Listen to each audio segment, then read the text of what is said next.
on that point, I wanted to ask you a little bit about some of the obstacles that Signal has faced around the world.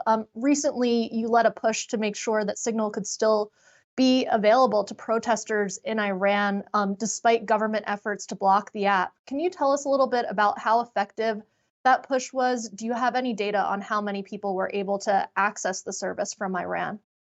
Yeah. I mean, I think before I answer that question directly, I just want to highlight like that's a great kind of almost a crude example that I think proves the point of how threatening to oppressors and authoritarians the ability of the public to communicate privately is, right? That there was when social unrest and popular uprising fomented and began manifesting on the streets, one of the first actions of the government was to shut down communications because that was seen as endangering their authority and their modes of social control. So yeah, they blocked Signal, they blocked some other apps, and we put out a call to our community, which is love you all, really robust and wonderful community out there, to run proxy servers, which basically would allow people in Iran to circumvent that block and get to Signal through another means.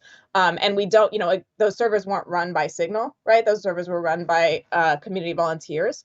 But we did hear from people that the traffic stats on those servers were, in many cases fairly high. We heard reports from people in Iran that they were, able to use Signal. We still had issues with registration blocking and other things, but we did see that contributed to the ability of people in Iran to communicate privately and coordinate with each other at a time when it was particularly critical.